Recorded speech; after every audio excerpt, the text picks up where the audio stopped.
is iRacing.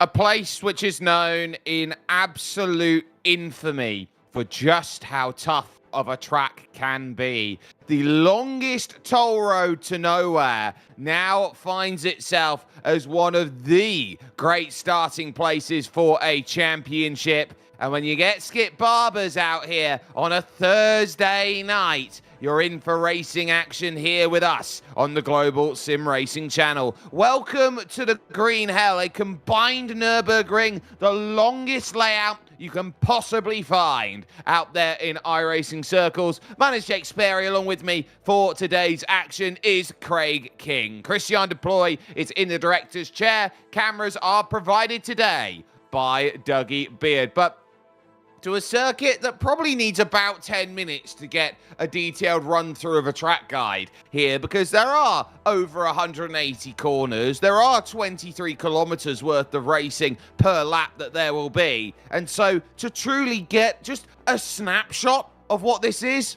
here's our best attempt. Welcome to the Nürburgring. Nicknamed the Green Hell by three-time F1 world champion Sir Jackie Stewart, it is often regarded as the greatest test of a driver anywhere on the planet. Just looking at the stats will tell you why.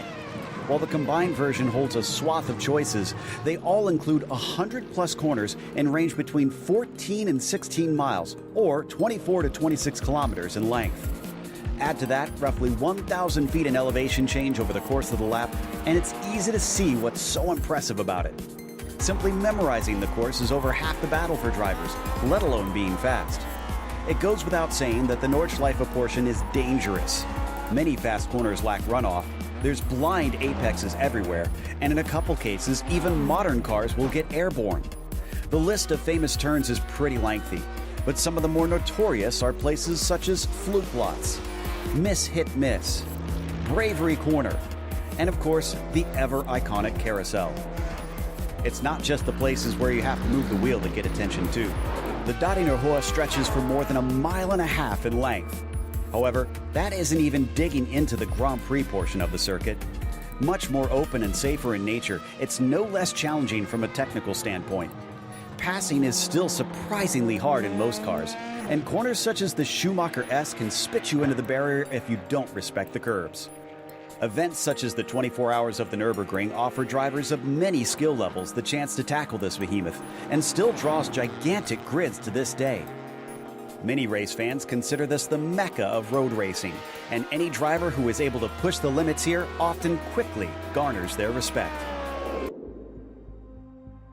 The Gesamtstrecke long variant here of the Nürburgring combined here in the Rhineland-Palatinate of Germany. This a circuit that has all the twists, all the turns, all of the difficulty that is put up onto it. But one thing is for certain, as is with German television, Craig, you can do the perfect, I can chop this track in two and say there are two very different personalities of this circuit.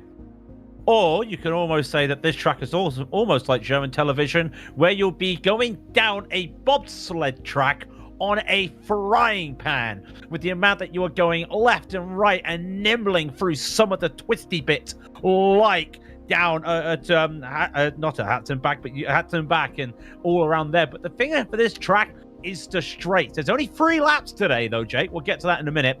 And the straights here are important, not just the Dottinger, because you've got that run down all the way to Arenberg. And I have seen the Nürburgring 24-hour champion, Adam Christodoulou, attempt this track in a Skip Barber, and he had to relearn everything. You don't have the downforce. You've got to start working out where you brake, where you lift. You haven't got a rear wing, so you have to make sure that, yes, the car likes to slide out, but at places like Swedencruz, at the places as well, going up to Bravery, you have to be careful to keep control of the car. And another thing, you don't want to run the curves on these cars. They might be little dinky little boats on wheels here, Jake, today, but I think the cars will probably want to stay dry and all 4 wheels on the ground. Yeah, this is a circuit where terra firma is your best friend. So long as you can keep the car planted down on the floor, you are going to be all right. But as this is a brand new start to the season, it means that you reset the slate and go out on it and say, this is what you can do. This is your opening round of 12. They've got 3 laps available to them and open setups then for everyone. And critically today, if you get yourself involved in any form of trouble, you've got 1 spare car in the back pocket. So you can come down to the pits, you can wait about 10 minutes, or you can drive it back yourself and get yourself the chance to stay in the race. It will be a standing start for today's racing action, and it's old school rules, disqualification at 17 instant points. You don't often get to see that anymore, Craig. Don't get to see that anymore, but this is the type of series that you do get to see.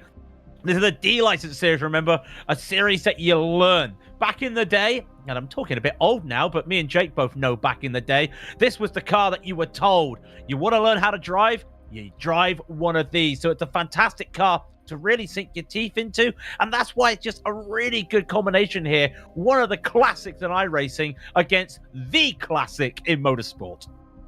Yeah, it's of course the car that I got my first win in iRacing. I got mine sorted all the way over at a brilliant Phillip Island. So for me, it's a car that has a long history in my heart, and for so many of the old school sim racers out there. But as they will know today, they will have a lot of scrapping to go out there and deal with by the time that we get ourselves over to racing action. Let's talk about the fact that it's only 3 laps. But when you say it's 3 laps, it's still 75 kilometers worth of racing plus out there to go and get yourself sorted. They're under 7 minutes of practice before this 3-lap race will bring itself into play. And Craig, I think that because it's only 3 laps, that means there are 6 great places to pass on the track.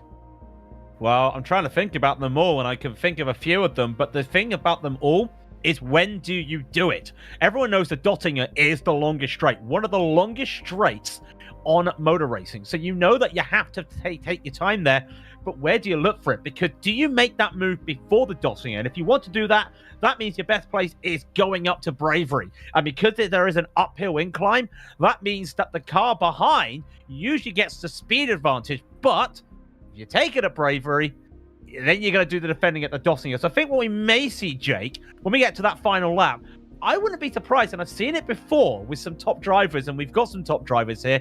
Some of these drivers on that last lap may be doing a little bit of, no, after you, I insist, I'll use the slipstream. Everyone knows that the worst place to be on the final lap of races on the Dottinger Herve is on P number 1. Every driver will be looking to try and hunt their way down and get themselves into position where they know that the points are going to be found in the early stages of racing. I would look at the field that we've got today, and we have got some stacked drivers. We got former Porsche All-Stars, for example. We got drivers who have been winners with us in the 79s and the 49s last season. And on top of that, a pro stripe in Pablo Espes. Yeah, Pablo took the victory at the end of last season on the broadcast at Mount Panorama.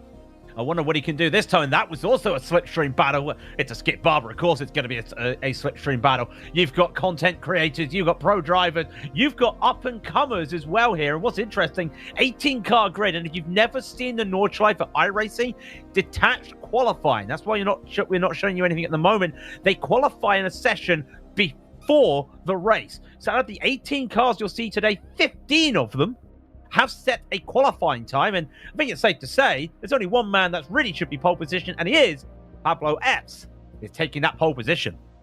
Yeah, Pablo Espes will be then the driver who will have control of the field then as they grid. And critically, it's a very, very quick driver alongside him in this machinery, which will be Steph Herman, who will be the driver alongside. It's an 18-car field, as we've said. And then the second row will house, as we'll be moving over in about the next 20 seconds, over to your starting grid, Ricardo Espinea Martinez, who will be then in third position. Miguel Cuenca Martin then in fourth. Joseph Josephine Becker, and Heike360ES, they call him on Twitch. Xavier Sanchez will be going then from that 6th position. Practice brings itself over to a close, and so that now allows us the opportunity to go through that starting grid, and they won't have long to grid themselves up on a standing start today. So we'll go very quickly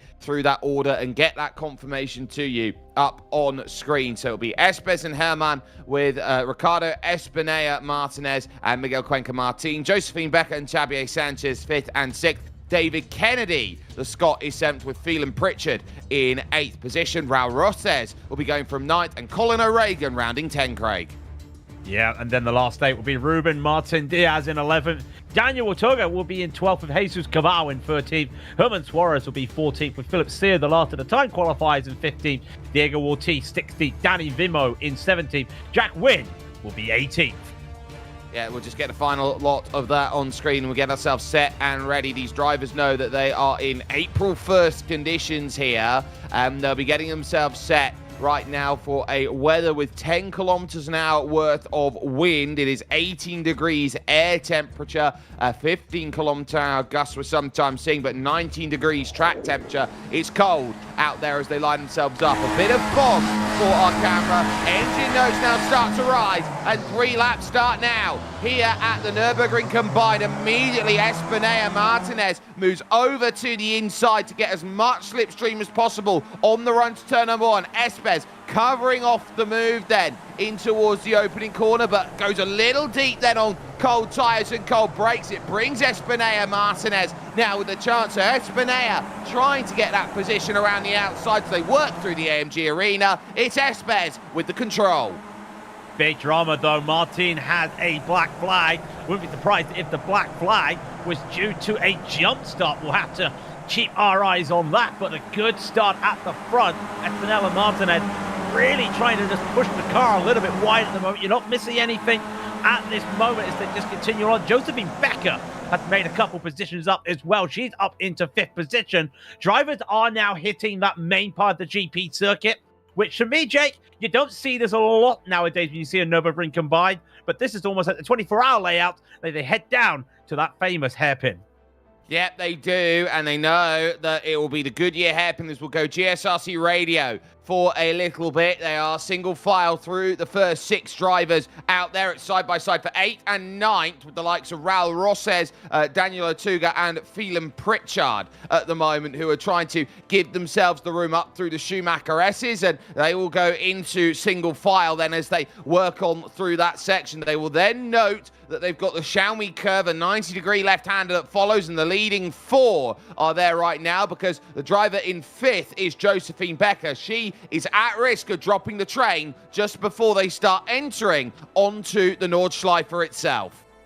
Yeah, as they come on down, the interesting thing when they come down to the hill, it's the chicane. Remember, it's the fastest chicane around here today. The top 3 all just looking for opportunities, and one of them gets a real good run, and they're almost 3 wide, but they go to 2 wide. Herman trying to make that move around the outside of Espinella, take that P2 back. That's the first straight to use as an advantage. Josephine Becker still holding on. I tell you what's going to be interesting, Jake, is if Josephine can actually hold on to this, Martin has that penalty he has to serve next time by, as the leaders side by side down onto the green hell now to B. Smith.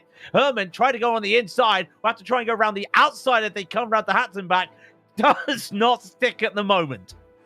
No, for the moment is the key word, because you have to be patient on the Nordschleife, but someone isn't. Espes is going to let him have it then down into the Hatzenbach section, and knowing that as they head themselves over to Hokkaiken, now this next chicane, they have got this all-important run to now climb up the hill once again. Through the small right and left, they will have the Quiddelbacher which is this lovely section of circuit which rises back up the crest and over to the Flugplatz jump. And so now it's about where you want to be. The front, we say critically, safest place on the circuit. But now, group goes all the way back to Phelan Pritchard in about 8th or 9th position. Yeah, we've already got our first retiree or first man into the pit. It looks like Martin Diaz having a little bit of an issue as the leaders now come down. They've done the flu patch, and I tell you what, one of the drivers has a great run. You got 2 by 2 right now. Espinella, Herman, followed by Martin, Miguel Cuerna, and Pablo S. And Pablo's going to be happy with this. Josephine Becker as they go down into the Sweden crit to take that away from Martin. You got 2 by 2 by 2 as they hit down into Arenberg. Still nobody giving any spots at the moment. Herman officially is the man who takes that lead position, but as they head down to this famous place, they're almost 3 wide at the moment. Great racing by everybody. Yeah, now trying to work up towards Ardenauer first through the compression, and it is going to be Herman who's got the clearance, but it's beaten on the outside by Espineas, who's moved now up into control. Espes now to third, Becker in fourth, David Kennedy in the middle of this with Miguel Cuenca now trying to hold steady and keeps that fourth place out there. Javier Sanchez there, Raul Roses, Daniel Otuga. It looks to me right now, Craig, in this moment, as they work over the top side of the circuit now and heading themselves over toward Metzgesfeld and Kallenhard. This is going to be a race where drivers are waiting for the cork in the bottle to pop out. But the question is, who is the cork in the bottle? The Skip Barbers are such a slipstream-dependent car and a draft car that this is the type of track that's going to help everybody. That's why you've got Espinella leading now, the number 7 car, and he's got 2 big names behind it, and Herman and Epps as well. So you just got to feel that all he has to do is just hold the position. I said that at the moment, as I said that Josephine Becker almost sliding through the legendary miss as they come on down into the hill. They almost come to the bridge section now, which I think is a very tough section here, Jake, because they have to make sure they don't go too hard on the throttle when they start turning in here, because all of a sudden they'll head up to X-Mull. When they hit the X-Mull, you've got to be careful with that cambering not to get too much on the throttle for wheel spin.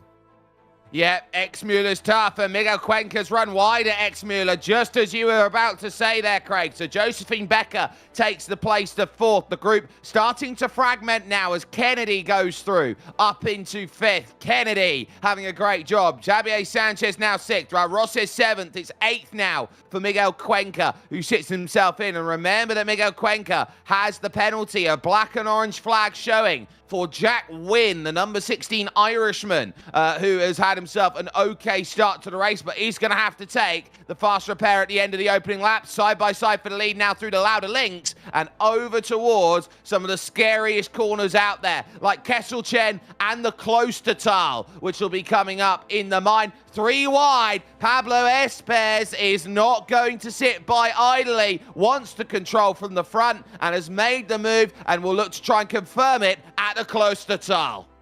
And I think he'll be able to, and that is what I was talking about when we started the broadcast. The uphill, the rise up the hill. Herman had nothing for these two, and something had to give. And I tell you what's interesting, that's also brought Josephine Becker here. Remember how we had that moment with Quena just losing out? Becker has managed to hold up to that there. The last thing she wants is that rubber band to go pop. Sanchez, there we go. There they are all together once again. They're now hitting the legendary carousel. Who makes the mistake? I can report one person, and it was almost Epps in the wall. It was Espinea into the back of Steph Herman. Pablo Espes was out a little early out there, so Espinea sits in line. Becker is there, Sanchez, Rosses, it's David Kennedy who's dropped a couple places going out through it, but the gaps are forming out over Hoheacht and now into this very difficult second part of the lap, because you sit down at this section and you're asking yourself, what do you need to do around a section like this, Craig? The answer is remember the circuit. It sounds so easy on paper, but it is very difficult. And I'm watching Espes in the way that he is ragging his car through this section, and he is getting the tail out and has managed to pull about 5 car lengths as we go back to GSRC radio for what has been such a difficult section. Steph Herman is struggling to get the same rotation through the corners. Yeah, and this is the part of the track which everybody loves to drive. It's a racer's part of the track. But you have to remember, what curbs can you drive over, what curbs can't you drive over, what's left, what's right, where's the braking, where's the dips. As they now go over now, they're going to be hitting down one of my favorite parts of the track, the flat garden, as they go just straight on with quick left and right. Bumps, hits the brakes, and then around they go, and they start to hit the Stefan Beloff S's.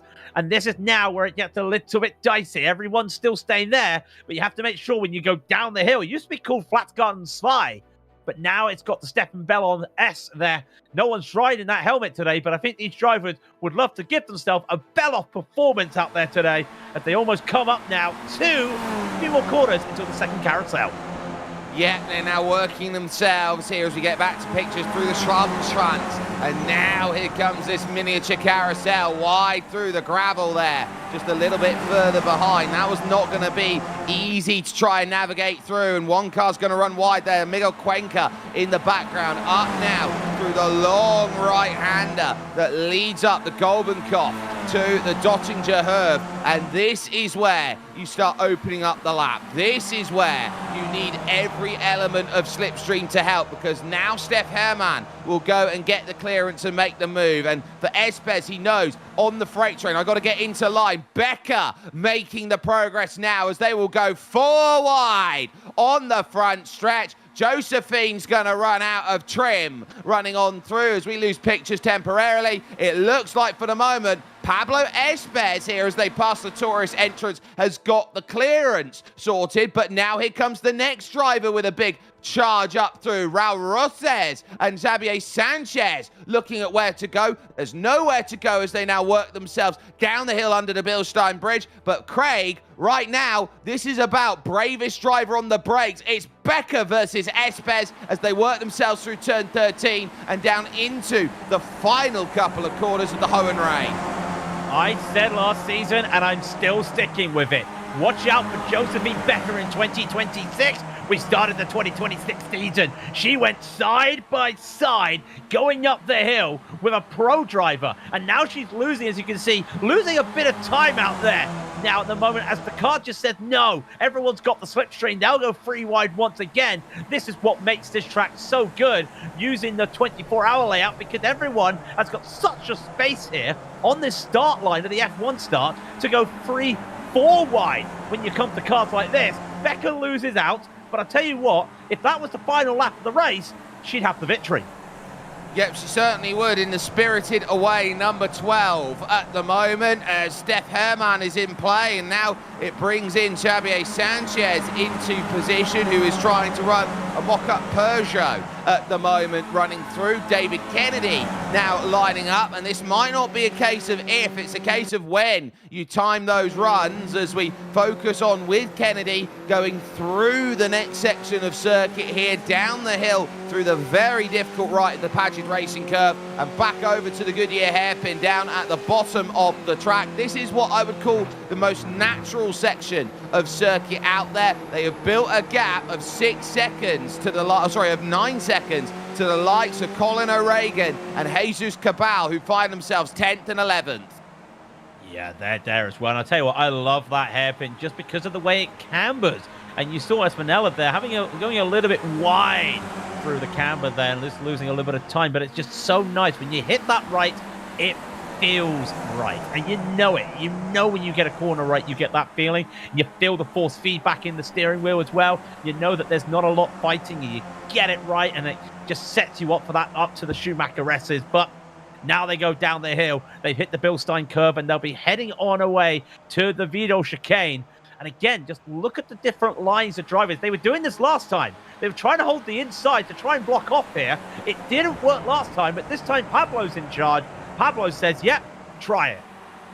Yeah, and trying it well. 2 drivers out then in the early stages. Those are Danny Vimo and Ruben Martin Diaz, who have called their races done as they work themselves then into the left-handers. We've lost pictures again temporarily here with action. They work themselves through Sabine Schmidt, and now going down the hill back onto the Nordschleife again. You've got to build yourself margin around here. There's a lot of can I hold on to the back in various sections of this circuit. So it's about who has the confidence through which respective corners. And I look at the second half of the lap, is Pablo Espes. But in the first part of the lap, the confidence is there from many a driver out there at this stage. And that's where Ricardo Espineta is going to have to play on this one quite cleverly in the number 7. Where do you find the advantages to charge, and who's going to have the ability to jump? Steph Hermann, who is naturally a German out there, is the one who is shocking me, who is struggling the most out there with this Nürburgring circuit, especially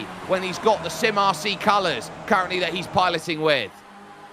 Yeah, we also know that, like, when it comes to the Nordschleife on any series, drivers love to just tackle it regardless of the car. That's why you've got the Ringmeister, because drivers love to just tackle anything in this track in any car. And this, when it's a Nürburgring freak for anybody, they are circling it. You see a lot of the Germans really loving this. Around into Arenberg goes Becker. Espinella try to make that move, but going around the outside does not work. And unfortunately, as they hit down into Arenberg now after Swedenborg, you can see that Becker holds on, and you can see as well that Herman is trying to hold on here, Jake, and I do wonder how long can he hold on. What a move from Becker at compression, gonna make this for the lead.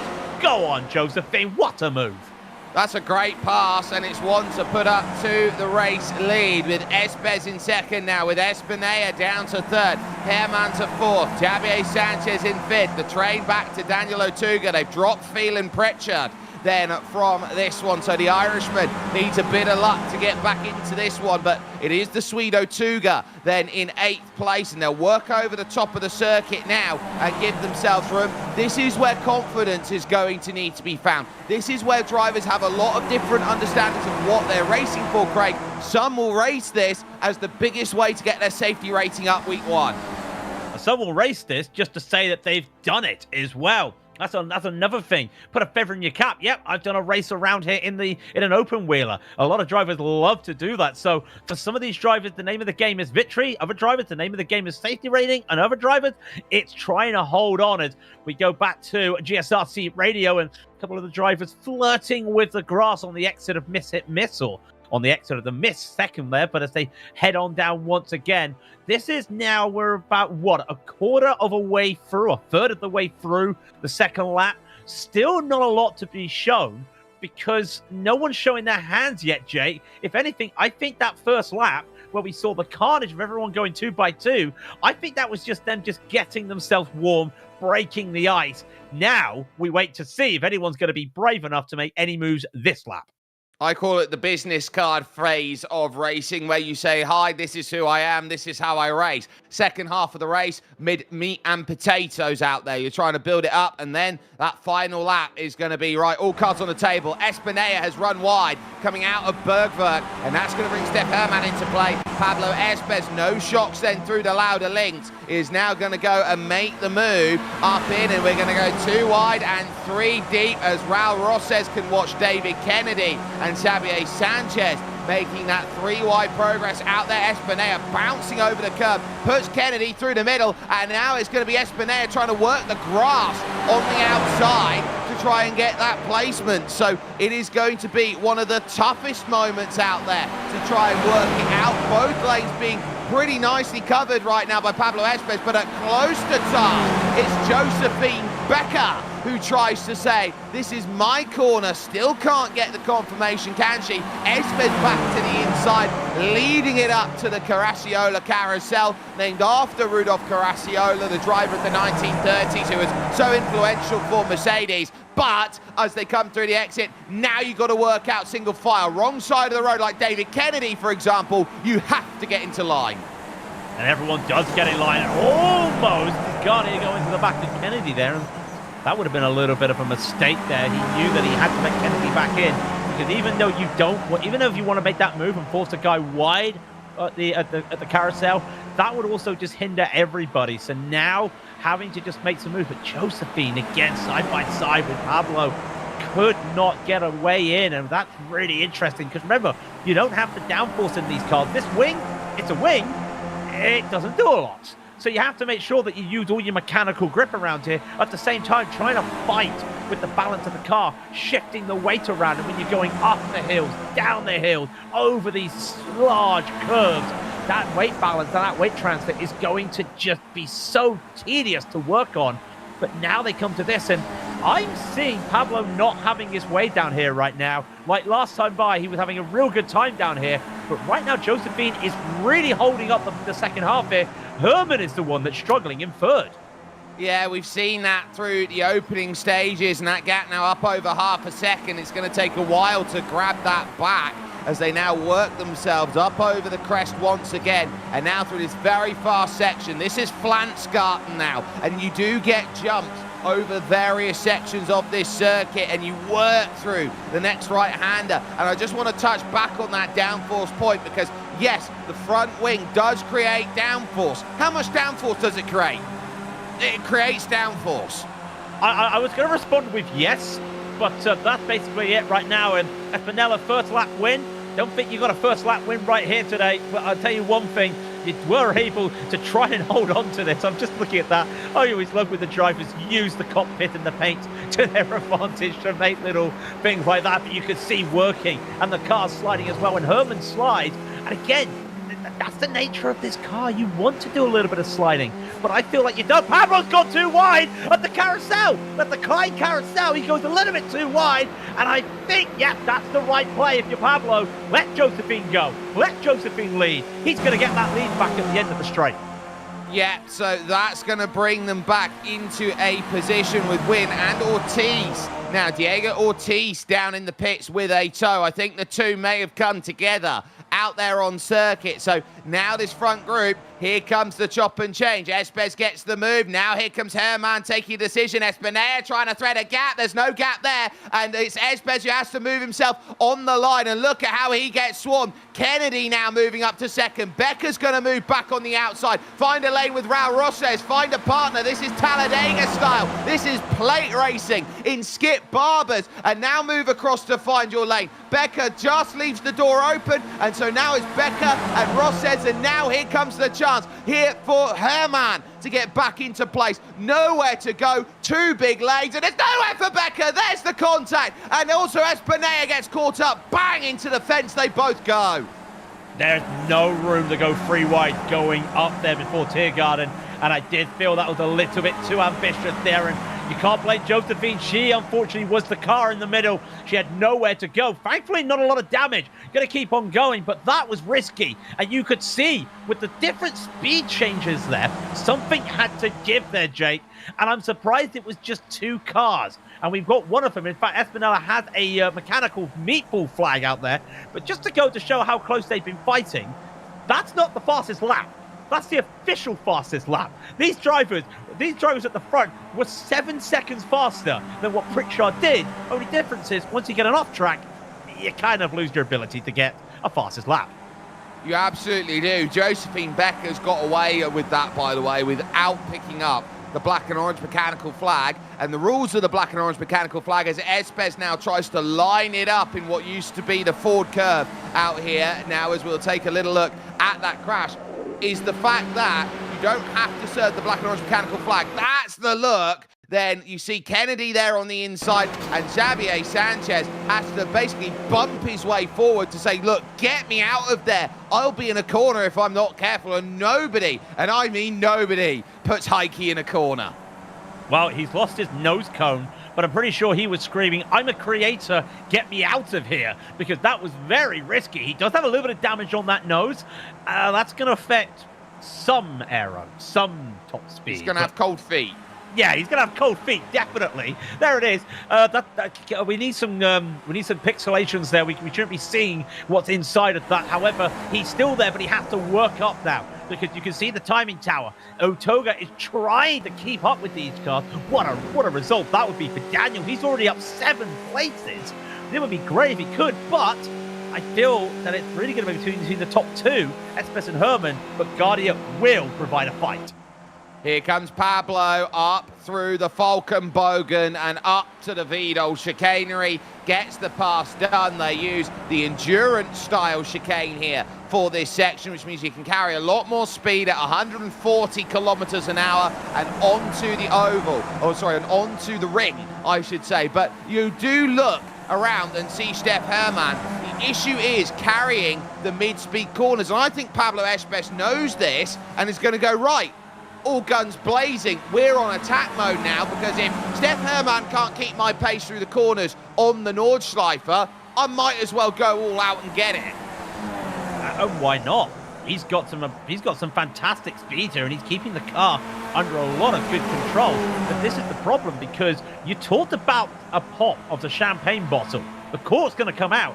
I can't believe I'm saying this. The number 2 car, Steph Herman, might be the cork in the champagne bottle here. Because if he cannot keep up to Pablo, that ruins Raul Roche's Guardia's chance. That ruins David Kennedy's chances.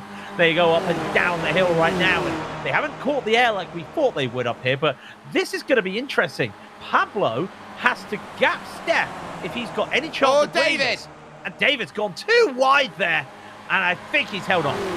He's done well, but now in the grass along the same side as him as he's blinked, and I think has gone out there now. He's now looking around. Daniel Otuga gets through, but David Kennedy now back to 5th. We'll watch them 1, 2, and 3 to Schradenkreuz for the final time. As they, whoa, can't turn in. Can Steph Herman? Raul Rosses had himself a nose to the inside. He would have got the spotter saying car left. And so it's a case of Herman compromising his run and realizing that Pablo Espis is there. Colin O'Regan back here in 11th in a scrap then on this final lap with Jesus Cabal, who is into the top 10. Yeah, into the top 10, and maybe some more. Espinela's had a bit of problems out there on the track trying to nurse that car home. But even though, you've got to think about this at the moment, these drivers are still top drivers. They're in the top split. Strength of field today, 4,291. And a lot of it's made up between these 3 at the front, a 9K driver, a 7K driver, and a 6K driver in Guardia. Even let's give a shout out to Javier, 5.7K driver. A lot of driving capability and skill and talent is on display here. But there's only one thing you need to know, that at the front still is the pro driver, and he's proven before why he has that pro stripe next to his name.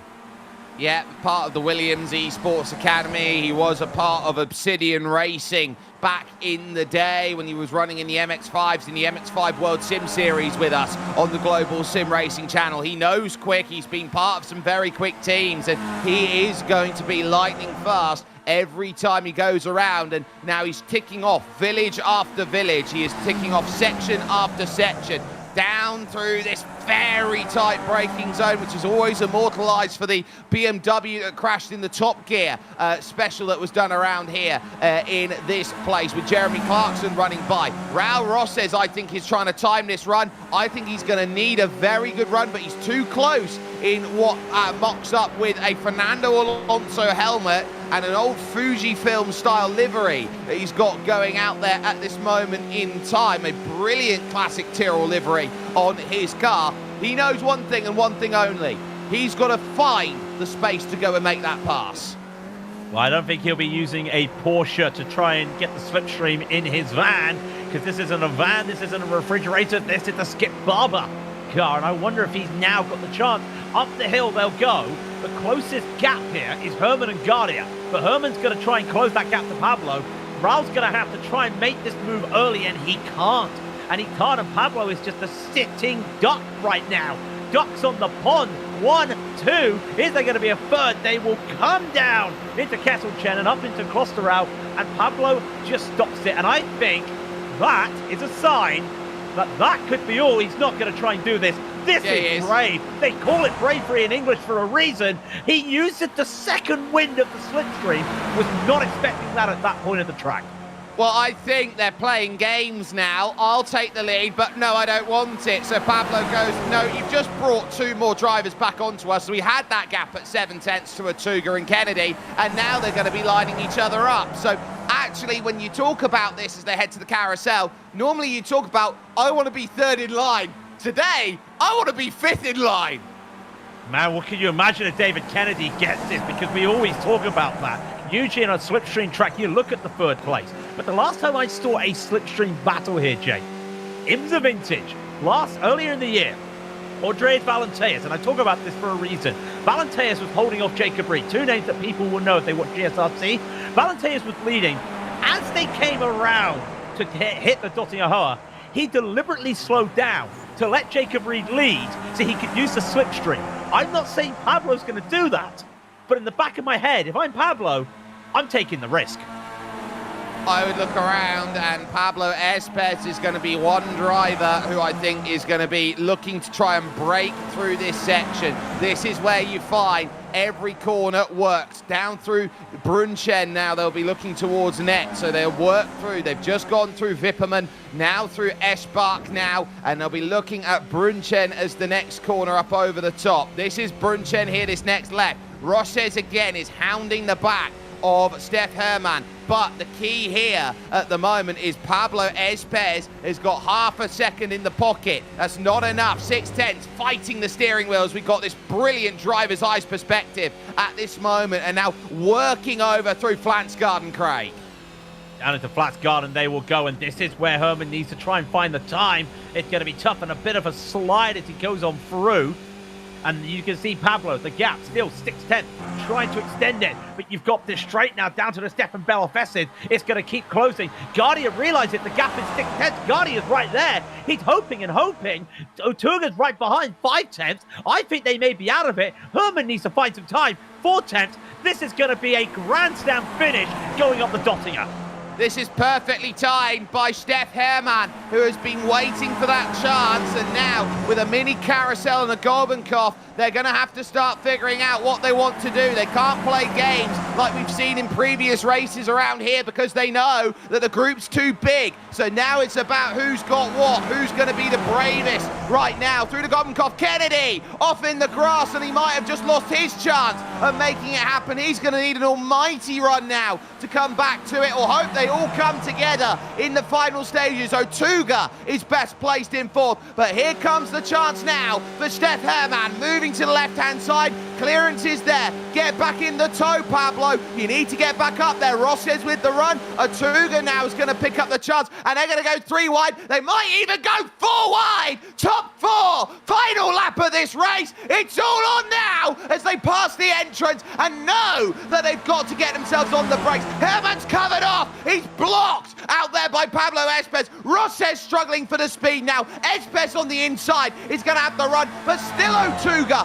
tries to bring himself in. The pinch as the track narrows down. Now it's about this. They saw Becker have this trouble earlier on. Here they go. 3 wide, tyre to tyre, and still, here's the contact. Otuga's going to have to go straight on. Rosses has got the clearance and will join right in front of Pablo Espes. That will stop the run. Raul Rosses, oh, magnificent. The win here, as it will be 3 wide for second, and what a finish over the line. It is Herman from Otuga. Espes can't even buy a podium. Espes, they all got held up here. We've got more battles as well. Jesus Cabal trying to just hold on. Queno Martin will just take this position away from Javier Sanchez. He couldn't make the move. The gaps are absolutely astronomical as we see this race to the line, because it is a 0.05 between P2 and P3 and a 0.001 between Otuga and Pablo. You've got to admit, Daniel had to serve the slowdown. He served that a little bit well, I got to say. Very strategic way. What a brilliant race out there, and the drivers each and every place have been trying to throw what they can. Here's a driver who could have won this race with the speed that was there. The rear wing absolutely caved in, and look at that left rear, which will be dragging like nobody's business over to the line. Ricardo Espinea then finishing across then as your last driver to find the checkered flag, and we will get confirmation of result. You can throw the top 4 within 0.2 of a second over the line. Raul Rosses getting the job done over Steph Herman and Daniel Otuga. Pablo Espes, 1,000th short of a podium. He can't buy one out there at the moment. David Kennedy, his chance gone at the Goldenkopf. Then in position number 5 with Josephine Becker turned around earlier on in the race at the end of lap 2, a 6th place to limp that home. For the Potato Nation, which is the community of Lawrence de Sosa, Phelan Pritchard will take 7th place with Miguel Cuenca and Xavier Sanchez 8th and 9th. Jesus Cabal rounding out your top 10.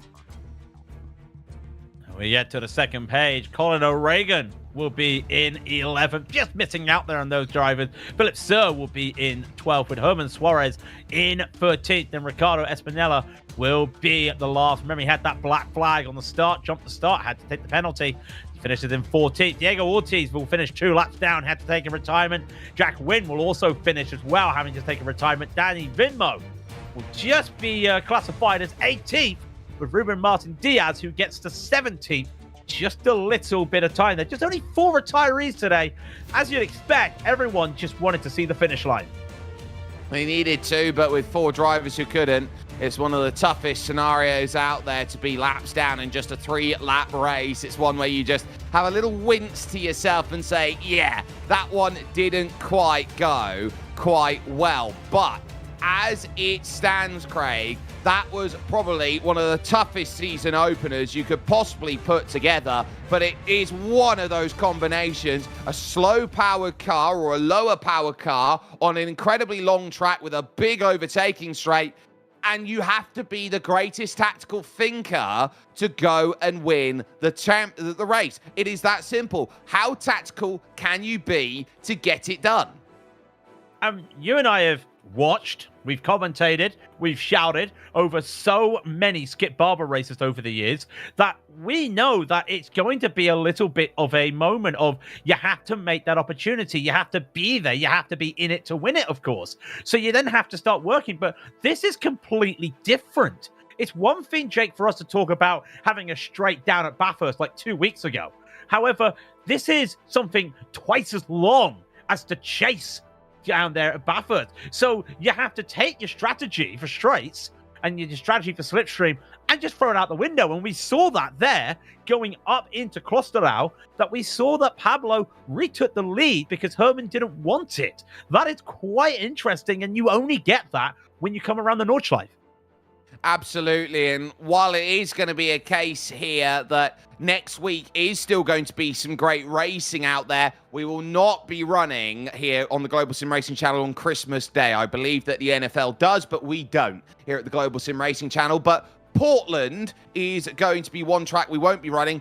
But how about we kick off New Year 2026 with a New Year's Day race at Summit Point? I mean, it's the quintessential iRacing skippies. It's skippies around Summit Point where everybody learns how to drive on iRacing with these cars.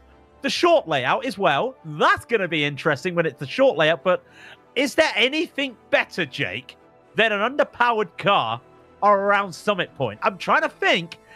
Maybe Alton Park, but nothing else. It's a tale as old as time. You can catch that with us on the Global SimRacing Channel as part of a Genesis Extreme production moving into 2026. From the entire team that has brought this over to you today, from Christian Deploy in the director's chair, Dougie Beard's cameras, Craig King alongside me. My name is Jake Sperry. Of course, across this week, heading to your Christmas, the gift of sim racing continues to be shown here with us. Grand Prix legends will be jumping in at Willow Springs to start their season off. That will be on Saturday at 1:30. Then at 5, you've got the Nordschleife. We'll be back again with IMSA Vintage. And then Classic Lotus Grand Prix will be heading over to the WeatherTech Raceway, Laguna Seca. And then on the other side of Christmas, how about this? Sandown races will be back into play. Will be running around the race course then at Sandown on the 27th for the second round of Grand Prix Legends. But with it all set in stone, a championship opener that had everything you could possibly want and a little bit more. Great battling, big names, all going out there to say who could come on top. But it is going to be the driver who holds themselves with the best working mind to pick that up. Right place, right time. Raul Rosses.